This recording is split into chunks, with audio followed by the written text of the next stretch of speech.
Can you join us on the stage, please?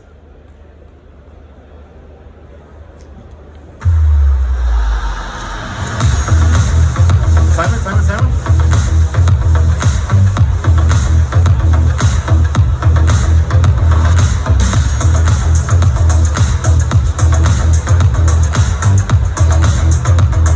One moment, ladies and gentlemen.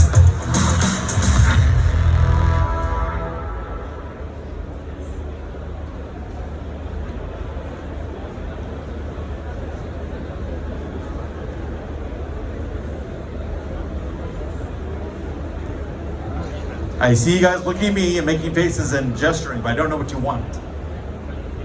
Waiting for the presentation. Okay, ladies and gentlemen, we're waiting for the presentation. I hope you found that awards ceremony fascinating. And Simon is in the house. Simon, tell us about your driving adventure. Was it fun? Let's turn on Simon's mic. Simon, just come on the stage. There you go. There we go. Come on up, we can rap. It's okay. How are you? I'm good. Glad to be here. One of the wildest, I think, rides through Dubai I've ever experienced in my life. And was it an Uber or were you driven? I was driven by, I think, friends of the organizers. So I appreciate me getting here probably faster than I think anyone has gotten through to Dubai. Was that Peter Sergey's friend in his tactical off-road vehicle? Indeed it was. I had that ride experience over here. That man is a wild man. We're here. We made it. We are here. And I'll have you know that Sergey's Wildman driver is taking me to pick up my mom from the airport right when we're done. So that we're definitely getting a lot of use out of his car. A lot of favors being called in. Yes, exactly. Well, and we're here. So, where are you from? Originally, I'm from Eastern Europe, from Lithuania. I've been living in where my grandmother was from. Thank you very much. There you go. A lot of grandmothers from Lithuania. But I live in the States. I have a split time between Vancouver, where LayerZero is based, as well as Denver, Colorado. All right, how's the presentation coming? Ladies and gentlemen up there? Yes, thumbs up. You got your clicker? My clicker. Let's load it up. And then I will give the stage to you. I'm gonna move to this side in anticipation. There we go, Simon, welcome on stage, go for it. Thank you. Hello Dubai, hello everyone. Thank you for sticking around and getting here in this crazy weather. It's amazing to see so many faces here today. Like we just talked about, I had an absolute crazy journey to get here. So appreciate everyone being here. Everything that they say about Dubai, I feel like is actually true. It is an absolute oasis of innovation, of class, and of prosperity, and it's amazing to see. One thing that is not true is definitely the weather. I was under the impression that it only rains in Dubai when Dubai makes it rain, and that is pun intended, but apparently that's not the case. Seriously, thank you though for all sticking around, and again for welcoming me, and you know it's 8:30 p.m. almost on a Wednesday night and everyone is here, so appreciate you kind of hearing me out here. My name is Simon Baxis. As I mentioned, I lead the global business at LayerZero Labs. We are the market leading interoperability protocol connecting 70 plus chains today, doing about 300 to 350,000 messages cross-chain, and are really here to address the aspect of interoperability. I joined this amazing company just about 6 months ago, and I had the privilege of spending the last 7 years at Google, where I was one of the co-founders of Alphabet's crypto and Web3 efforts, and built that business from the ground up. And so you may ask, you know, why did I leave, right? Why did I join LayerZero? Why did I join Web3? It's certainly not because LayerZero is launching a token later this year. No, but it's seriously because I truly believe interoperability is the next frontier. If you can analogize Maslow's hierarchy of needs for Web3, interoperability is absolutely at the bottom of that pyramid. It is the physiological need for this entire ecosystem to prosper and to succeed.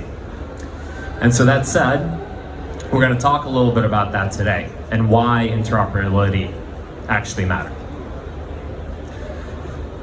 The Web3 evolution. I think we're all familiar, I hope, with layer ones like Bitcoin, like Ethereum, the peer-to-peer money and digital gold, the store of value, Ethereum being smart contract driven where code is law, layer 2s like Optimism and Base that were built for scale, and even layer 3s like Arbitrum and Orbit chains that come with it. But I don't think we spend nearly enough time talking about the layer that is underneath it all, LayerZero. And that is obviously our company name as well, but it is the peer-to-peer transport layer. It is the interoperability layer. It is the TCP IP, if you will, of the blockchain space.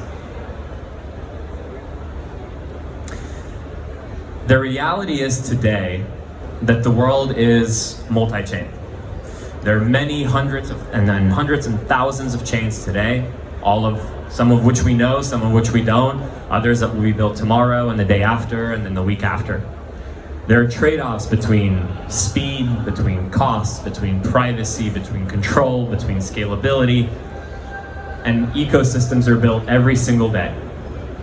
In fact, if you look at the top 20 projects built across L1s and L2s today by monthly active users, you see a pretty healthy split of projects living on Tron, on projects living on Polygon, Ethereum, Bitcoin, BNB, and many other ecosystems.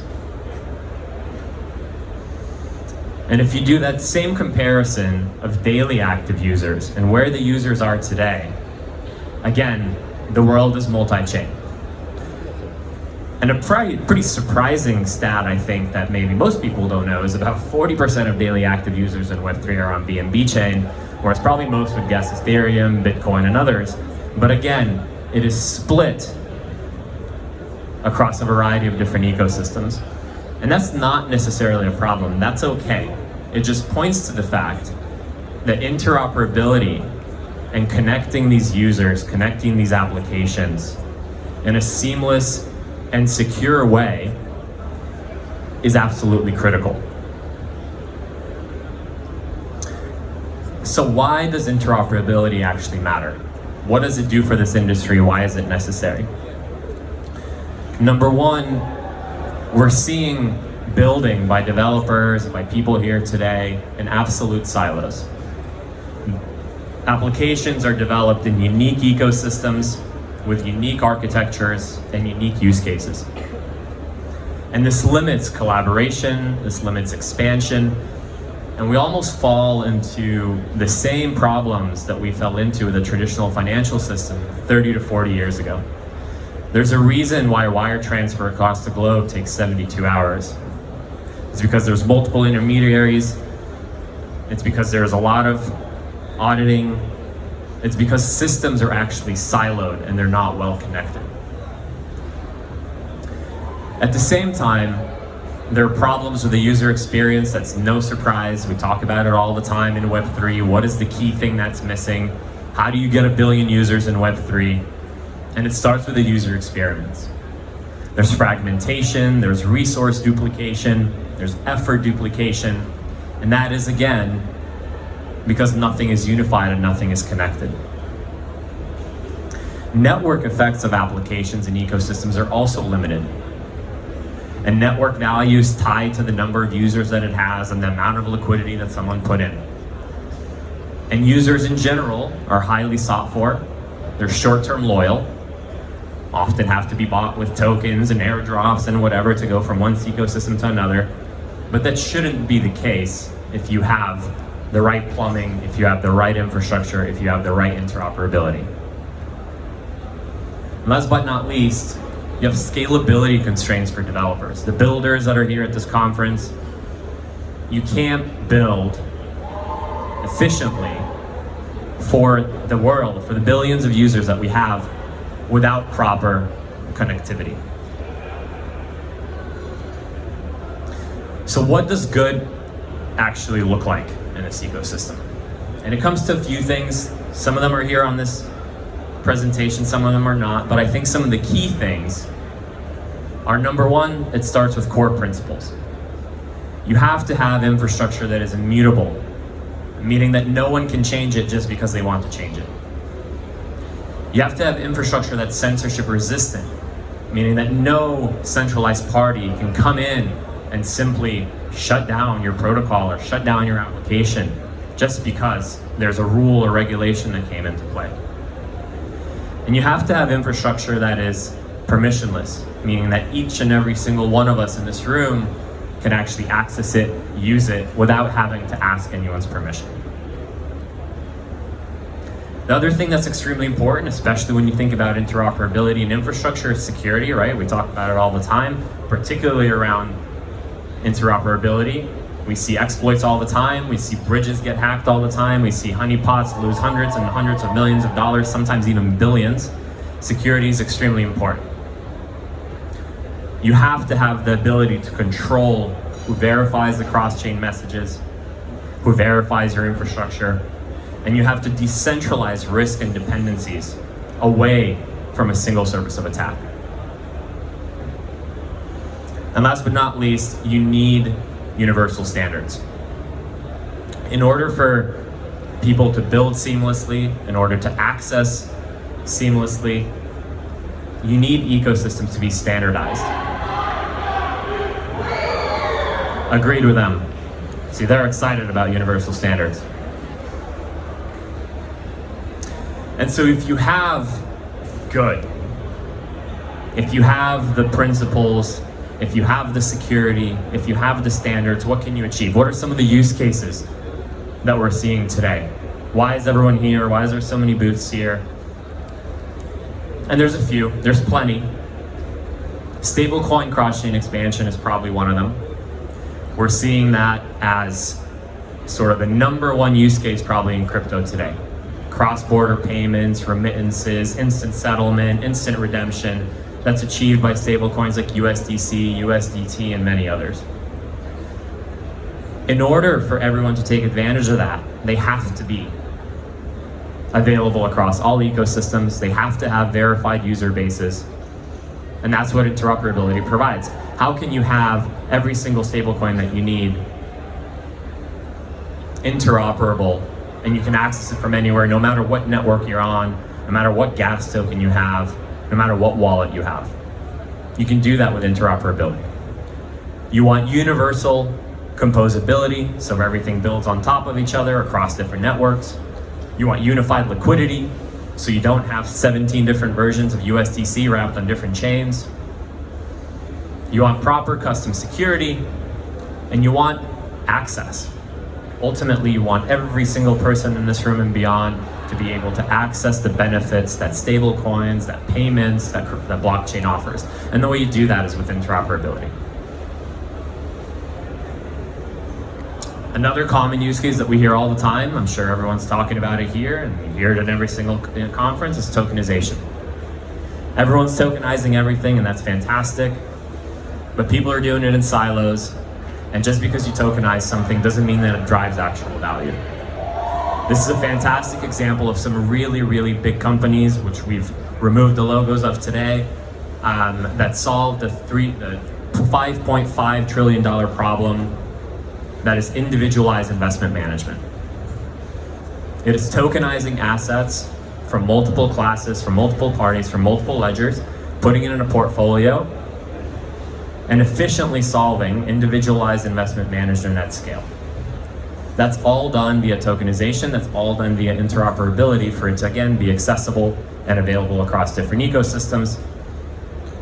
And this in particular was executed by a very large bank in the US and multiple financial institutions, reducing the operational overhead from 3,000 steps to 1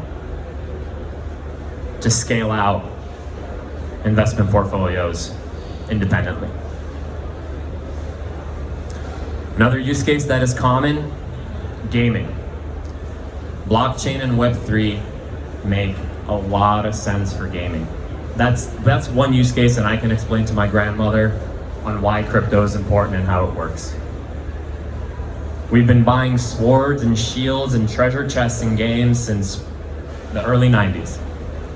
Those assets have never been able to do more than drive value within that particular gameplay.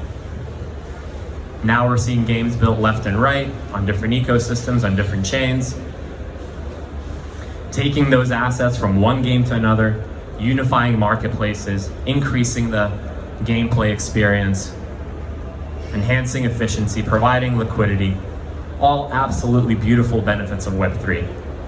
And that again should be interoperable, not just between different games, but between different chains, because you see a different game being built on a different chain every single day. I take this analogy with sort of interoperability and why it's so important, and this may sound a bit silly, but I compare it to the Roman Empire. The Roman Empire was one of the most amazing empires that existed in history, that took over the world and built so many of the things that exist today. One of the best civil engineering feats of the Roman Empire was not their soldiers or their leaders or their war tactics. It was their plumbing system. The plumbing system in the Roman Empire allowed for fresh water to travel hundreds of kilometers outside the city. It allowed for the city to expand very quickly. It allowed for villages 100 kilometers away to not only get fresh water, but also have sewer systems that take away the bacteria and prevent people from getting sick. And that is one of the reasons why the Roman Empire was so successful. And I compare that to interoperability in the blockchain space and digital assets, and frankly in anything.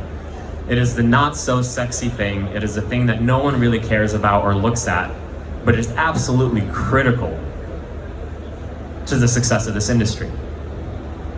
It's the plumbing. It's what takes the crap away and gives fresh water to this ecosystem, to the different ecosystems, to the chains, to the currencies, and so on. That's how we think about it at LayerZero. That's, I think, how the whole industry should be thinking about it. Interoperability is more important than I think most people think. And so with that, I thank you again for being here quite late, getting through this absolutely crazy weather that Dubai hasn't seen in 75 years. If anyone here is interested in building the Roman Empire together, has questions about LayerZero, how we approach the industry, or in general just wants to chat, please don't hesitate to reach out. Please connect with me on, your favorite social media tool, whether that's Telegram or LinkedIn or whatever it may be. And again, thank you for listening, and I hope this was useful. Cheers. Very good, thank you. Give us 1 minute to figure out a program note.